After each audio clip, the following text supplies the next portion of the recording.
So yes, the title race has been blown wide open as a result of what happened yesterday. Liverpool beating Norwich, coming from behind to do so, whilst we know that Manchester City lost at home to Tottenham in dramatic fashion, with Harry Kane scoring a 94th minute winner as Spurs won 3-2.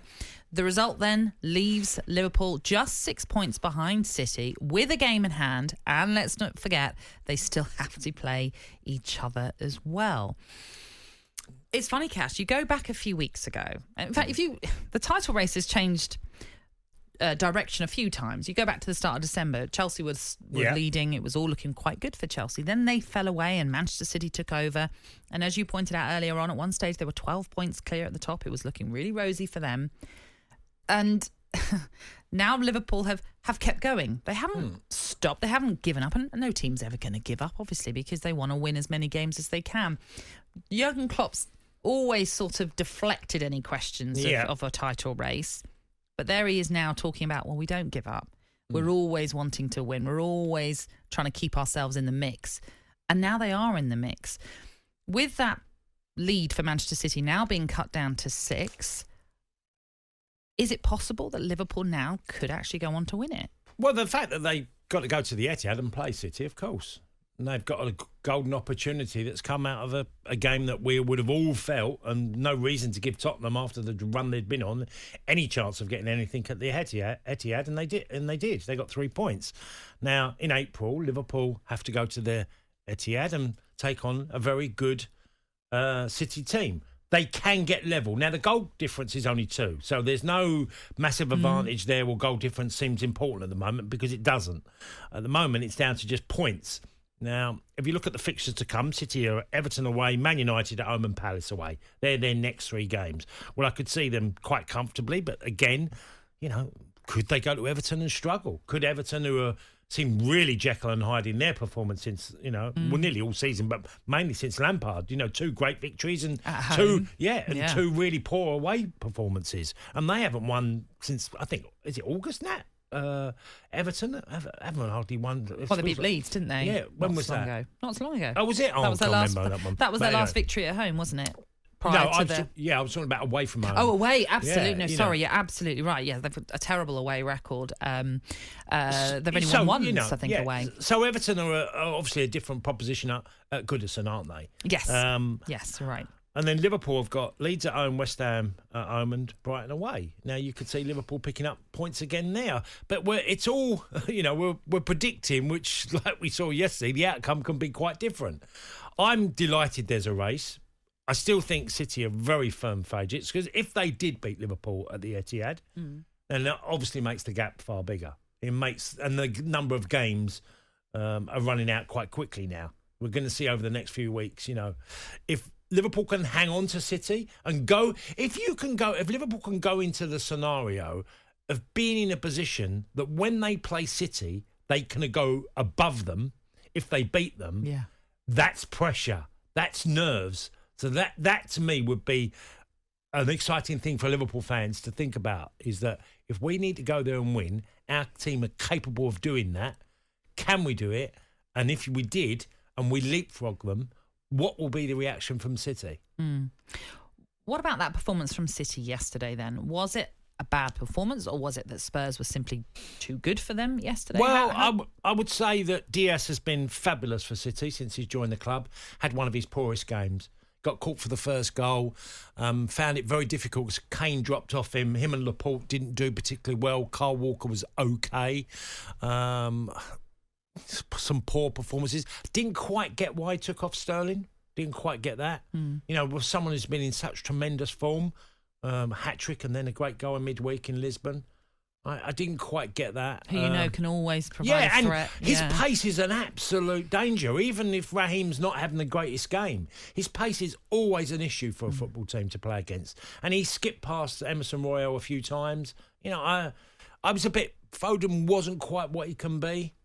So, look, it wasn't their best day, but it was... It's the first time we saw yesterday, really all season, that if you can get the ball in behind City's back line really quickly I mean, really quickly, because the first goal was typical of how you can open up City, because it's really difficult to do, is that the Kane first-time ball in behind and Son's on his bike, and they've done that more than once. They did it at the start of the season to City, with that really quick ball that exposes their back line when they're trying to play a high line and the ball goes in behind them as they're coming up to play a high line.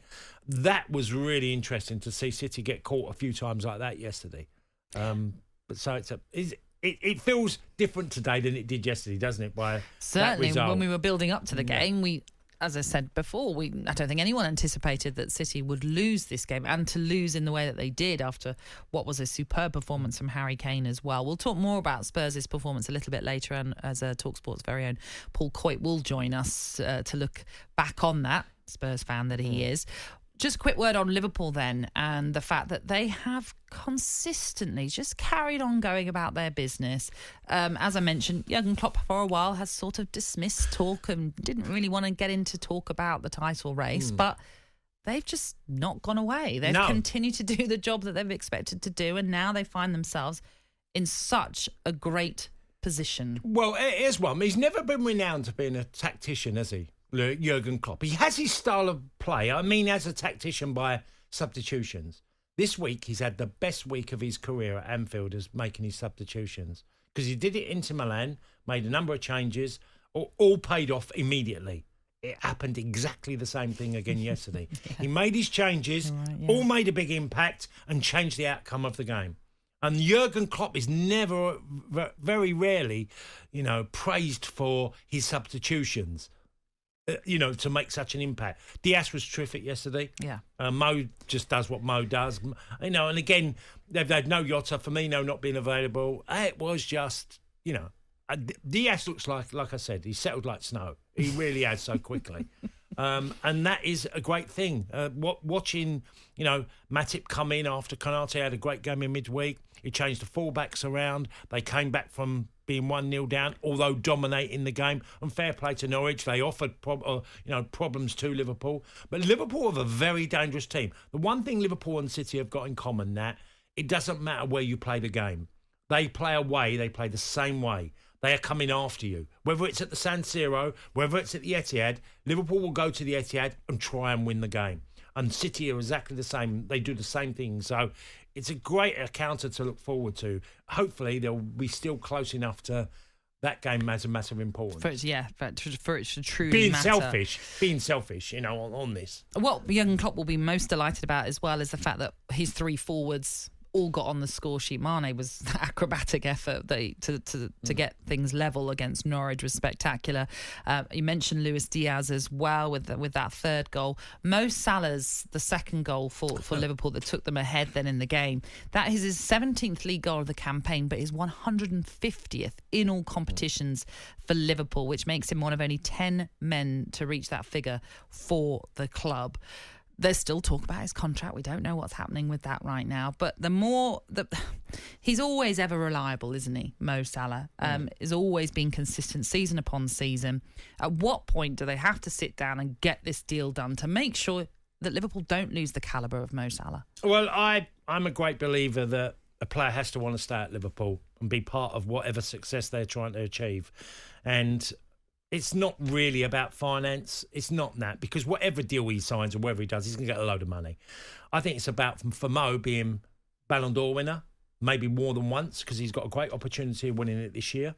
And I think that's the most important thing, because with that comes a lot of other things. And I think if he thinks Liverpool can be European champions again, win the Premier League, and be one of the best, which they are, one of the best teams in Europe, that should be the most important decision that Mo makes. But why isn't that already a no-brainer? Because he's so comfortable, he's so happy, it feels, at Liverpool, because every season he churns it out, he delivers every season. There's always a risk moving to another club. Look, we talked about it earlier on. Lukaku is not quite working out at the moment for Chelsea. Why would he want to risk going to another club? I'm not saying he is, because he may well... next week they might come out and say he's signed a new deal. But why would you think there is this delay? Because surely Mo Salah would be thinking, I can achieve everything I want to achieve at Liverpool. And he's at the best club for him. Yeah. He's going to play his best football, in my opinion, anywhere else is going to be at Anfield because of the manager, the way the manager plays, the players that he's got alongside him that make him fundamentally a better player, because Mo is a talent, a huge talent, but I think everything he thinks he can be, and B, challenging the likes of King Kenny as one of the greatest players that ever played for Liverpool. Which, that's how good Mo is. I think he's capable challenging, or is he already challenging that? Well, I don't. Look, Kenny we? did it over a longer period of time, and they won a lot of Premier Leagues. You know, if you look at Liverpool's greatest, they won a lot of Premier League titles or old Division First 1 division titles. Yeah. So it's an arse, but Mo can easily achieve that if he stays another 3 years at Anfield, and Liverpool still challenging and winning titles. Yeah, absolutely. Do that, Well, he's got to be. He has to try and win the Ballon d'Or. Yeah, it's become a very important trophy because Ronaldo and Lionel Messi have dominated it. Can he go and do 2 out of the next 5 years of being the Ballon d'Or winner? I think he can achieve that at Liverpool. I think if he moved elsewhere, lots of the clubs haven't got the infrastructure of what Liverpool's got for that team to play the way that suits Mo Salah. You know, with Diaz coming, again, you're looking at a forward that fits into their style, the way they play. The Sunday Sports Breakfast with Natalie Sawyer and Tony Cascarino. Sunday mornings from 6 on AM, on DAB, via the talkSPORT app and on your smart speaker. talkSPORT.